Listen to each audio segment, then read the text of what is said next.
वीग लज्जल प्रवाह पावितस्थले गले वलम विलंबितां भुजंग तुंग मालिकां डमड्डमड्डमड्डमन्निनाद वड्डमर्वयं चकार चंद तांडुवन्तनोतु न शिव शिवम् जटाकटा समभ्रम भ्रमन्निलिम्प निर्झरी विलोल वीचि वल्लरी विराजमान मूर्धनि धगत धगत धगत ज्वलल्ललाट पट्ट पावके किशोर चंद्रशेखरे रति प्रतिक्षणं मम धराधरेन्द्र नंदनी विलास बंधु बंधुरस स्फुरत दिगंत संतति प्रमोदमान मानसे कृपा कटाक्ष धोरणी निरुद्ध दुर्धरापदी क्वचित दिगंबरे मनो विनोदु मेतु वस्तुनि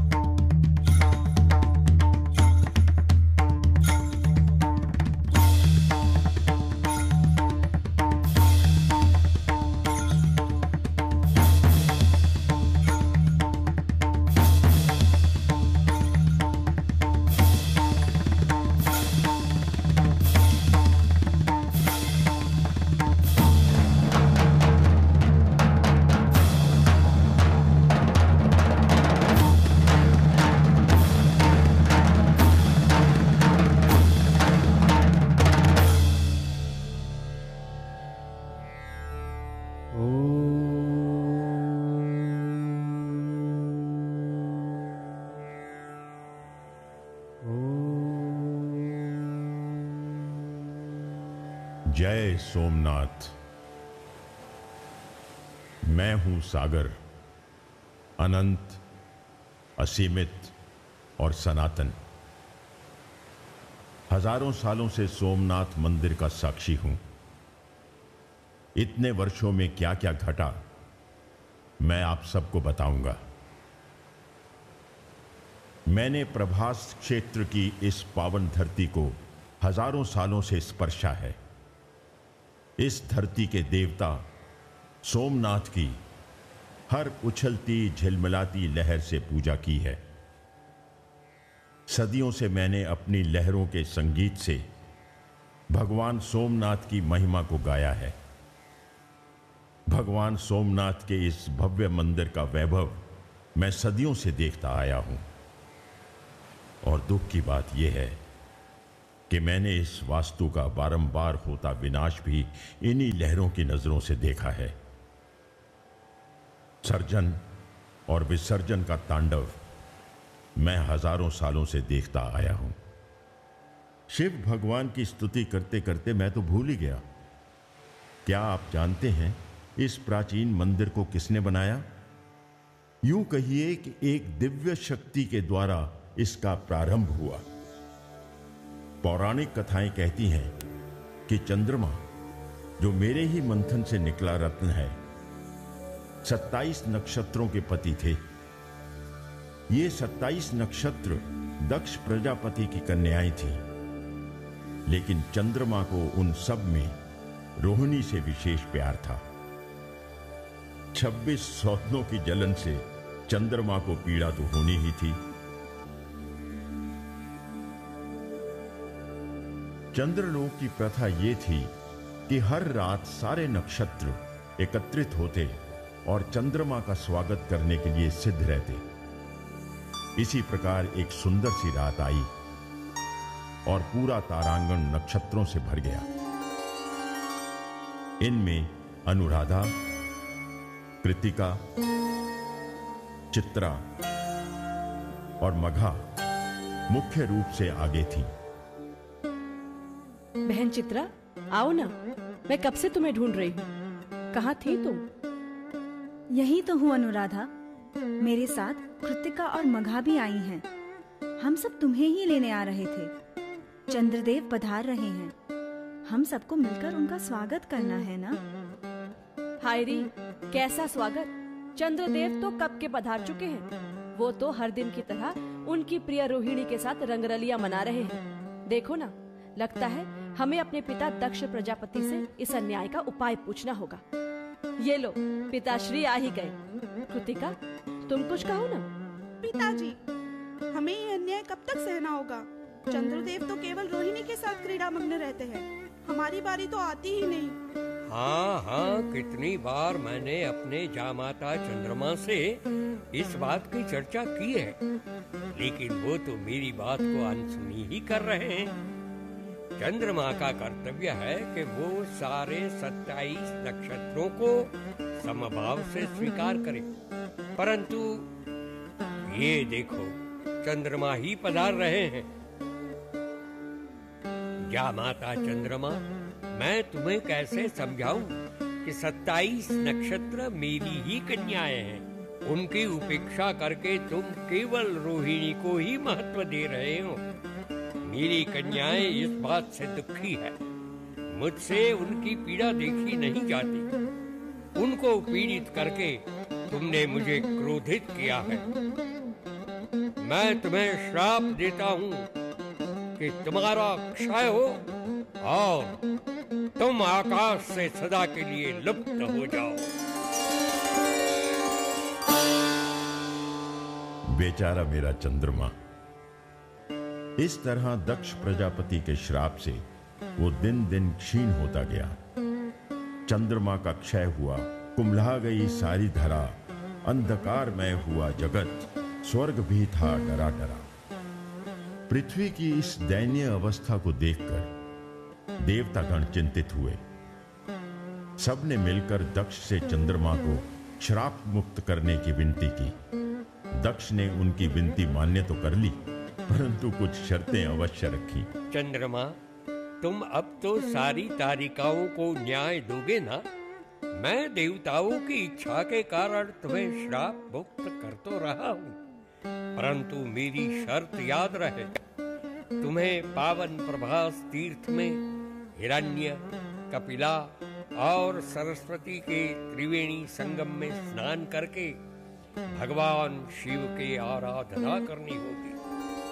जब भगवान शिव प्रसन्न होकर अपनी ज्योति तुम्हें प्रदान करेंगे, तब तुम हर पक्ष क्षय के बाद अपना पूर्ण स्वरूप अगले पक्ष में प्राप्त करोगे।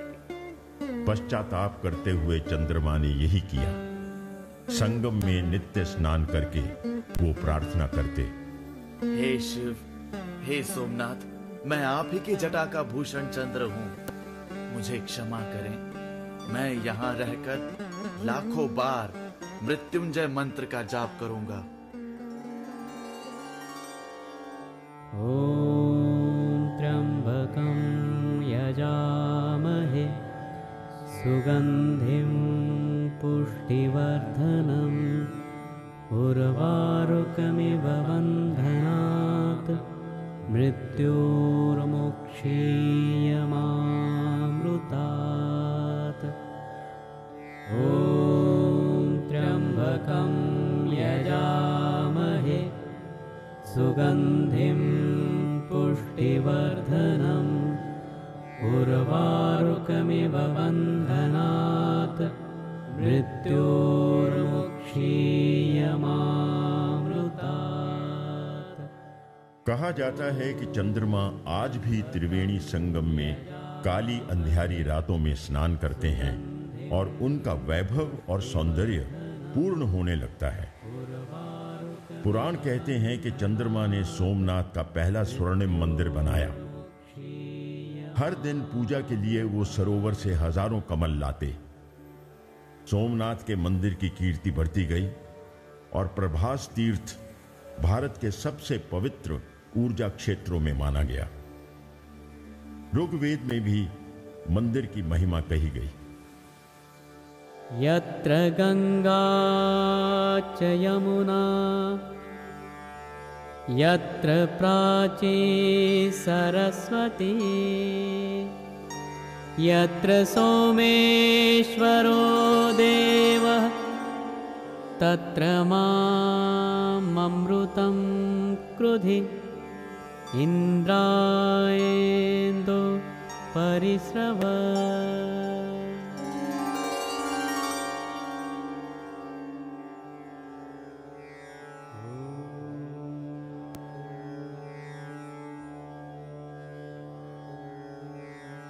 आदि शंकराचार्य भारत के श्रेष्ठ संत ज्ञानी माने जाते हैं। उन्होंने भी द्वादश ज्योतिर्लिंग स्तोत्र में सोमनाथ को प्रथम स्थान दिया।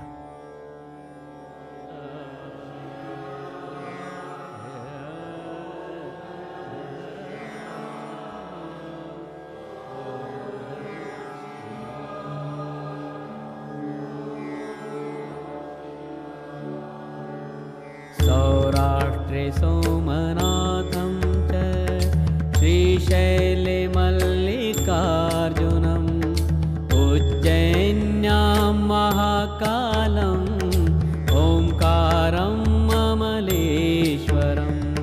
सौराष्ट्रे सोमनाथं च श्रीशैले मल्लिकार्जुनम् उज्जैन्यां महाकालम् ओंकारम् अमलेश्वरम्। सौराष्ट्रे सोमनाथम्।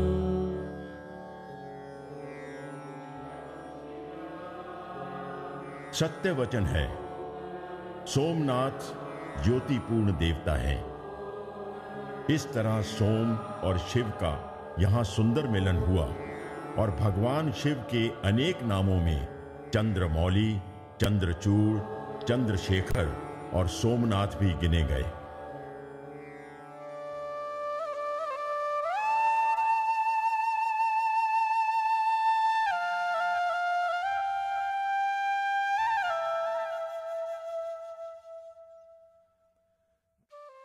सुनो सुनो, ये बांसुरी की हल्की सी धुन हवा में क्यों गूंज रही है? किस पवन के झोंके पर ये मन भावन संगीत डोल रहा है? मुझे लगता है कि ये मोहमयी बंसी बज रही है त्रिवेणी संगम पर। मैं ये भी जानता हूं कि हिरण्य, कपिला और सरस्वती नदियां इस मनोहारी जादू भरे संगीत को हजारों वर्षों से सुनती आई हैं। उनकी कथा, उनकी व्यथा उन्हीं से सुनिए।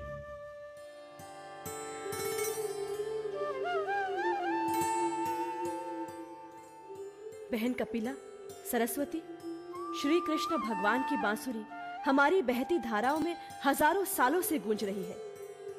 हाँ हिरण्य, इतने वर्ष इस संगीत के मोहक विश्व में मग्न रही कि और कुछ याद नहीं रहा।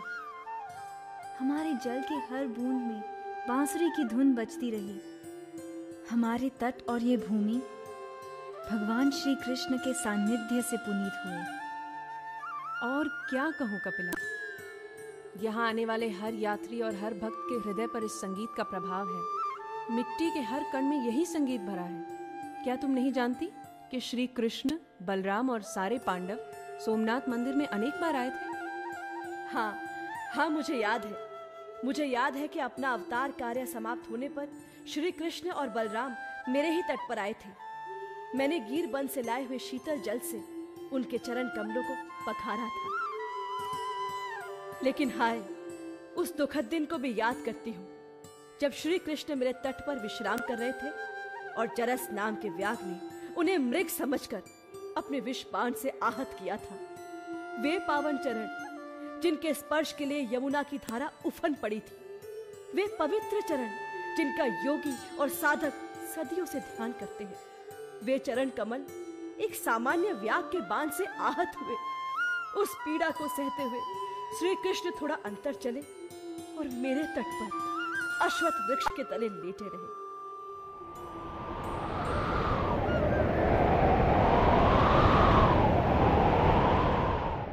कैसा दिन था वो। हवाएं 10 दिशाओं में दुख का संदेश लेकर बह रही थीं।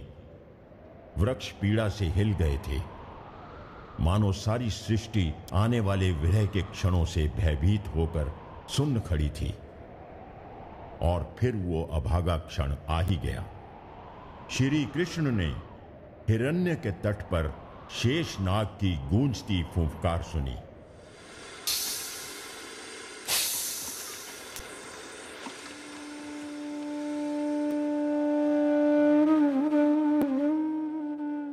कौन है? ये कैसी आवाज है? बलराम दाऊ, क्या आप मेरे समीप हैं? मैं जानता हूं कि केवल आप ही ऐसी शेषनाग जैसी दैवी फूफ का और प्रतीत कर सकते हो। हां भाई श्री कृष्ण, मैं ही हूं। मैं यहां तुम्हारे पास ही गुफा में हूं और हिरण्य नदी में प्रवेश करने जा रहा हूं। मैं जानता हूं कि हमारे प्रयाण का क्षण आ गया है। रुकिए, रुकिए दाऊ, आप मेरे बगैर प्रयाण कैसे कर सकते हैं? मैं भी आपके साथ आ रहा हूं मैं दाऊ, रुकिए। श्री कृष्ण शरणं मम, श्री कृष्ण शरणं मम, श्री कृष्ण। इस तरह यही मेरे तट पर से भगवान श्री कृष्ण अपने स्वधाम लौट गए और छोड़ गए इस संसार में बांसुरी का सनातन संगीत, विश्व प्रेम का संदेश और अमर भगवत गीता, जो हमें पूर्ण और आनंदमय जीवन जीने का मंत्र सिखाती है। अहिंसा सत्यम क्रोध त्यागश्शान्तिरपैशुनम्, दया भूतेष्वलो लुप्त्वं मार्दवं ह्रीरचापलम्, तेजः क्षमा धृतिः शौचम् अद्रोहो नातिमानिता, भवन्ति सम्पदं दैवीम् अभिजातस्य भारत। भागवत पुराण में श्री कृष्ण प्रयाण का सुंदर वर्णन किया है। कहा गया है कि श्री कृष्ण विद्युत बनकर मेघमाला में लुप्त हुए।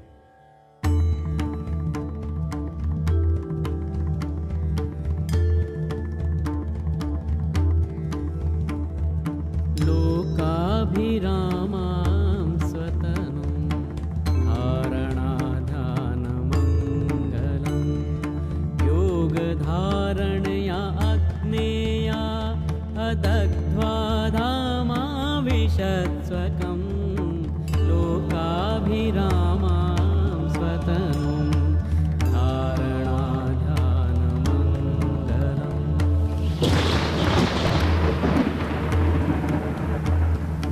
दिविदुन्दुभयोनेदुः पेतुः सुमनश्चखात्, सत्यं धर्मो धृतिर्भूमेः कीर्तिः श्रीश्चानुतं ययुः। देवादयो ब्रह्ममुख्यान् न विशन्तां स्वरामणि, अविज्ञात गतिं कृष्णं तद्दृशुश्चातिविस्मिताः।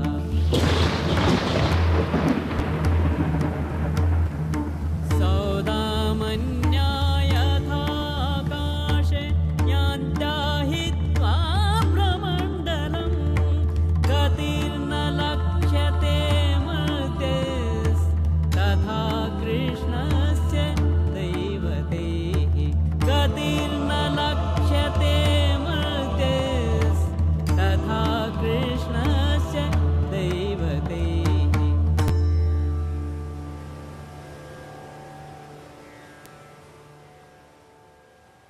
कहा जाता है कि श्री कृष्ण भगवान ने सोमनाथ का दूसरा मंदिर बनवाया, जिसमें चांदी के स्तंभ थे और दीवारें रत्नों से विभूषित थीं।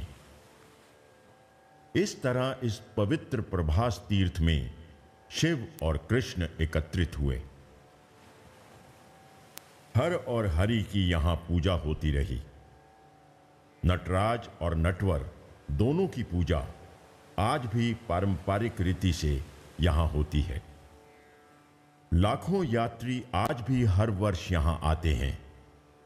यहां के हर मंदिर में और तीर्थ में पूजा और अर्चना करते हैं।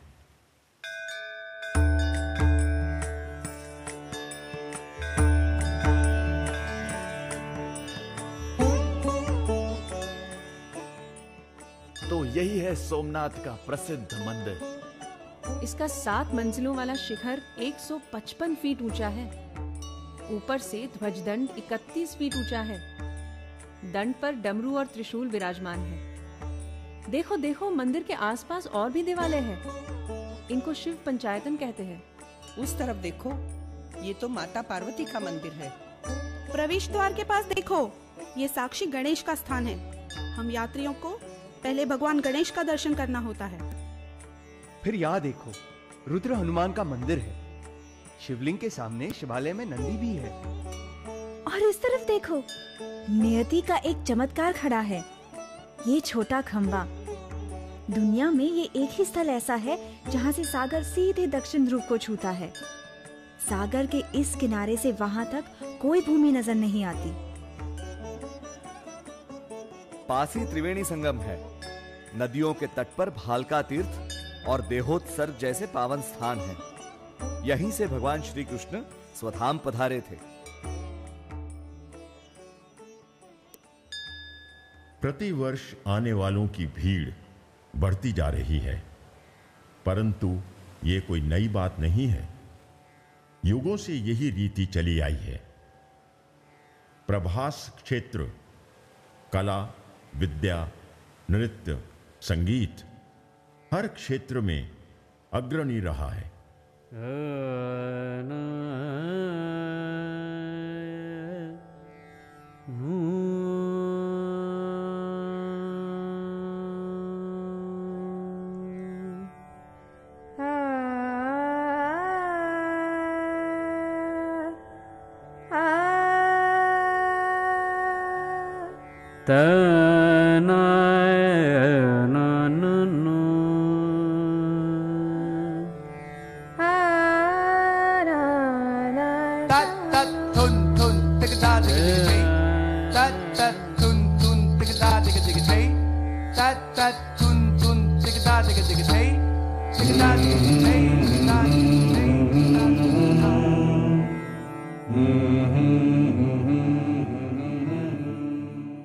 दूर दूर से यहां संत, ज्ञानी और साधक आते रहे।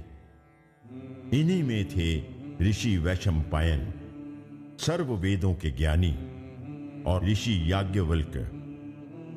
याज्ञवल्क्य ने प्रभास तीर्थ में सूर्य नारायण की कड़ी उपासना की। बड़े ऋषि और ज्ञानी बने वो, और शिव रक्षा स्तोत्र लिखकर वे अमर हुए।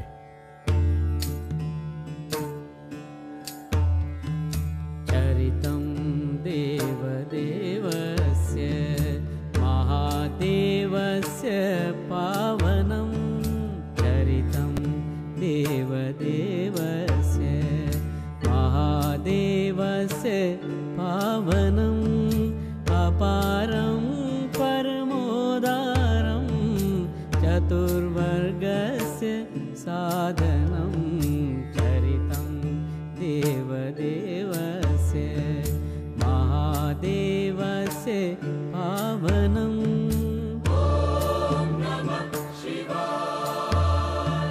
गौरे विनायकोपेतं पंचवक्त्रं त्रिनेत्रकं।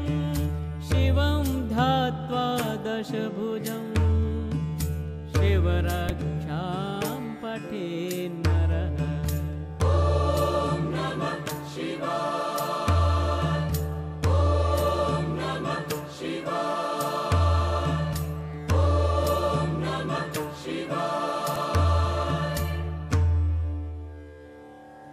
प्रभास क्षेत्र पुराण काल से एक महत्वपूर्ण अर्क स्थल माना गया है। यहां सूर्य देव की पूजा सदा होती आई है। मुझे याद है कि इस तीर्थ में 12 सूर्य मंदिर थे।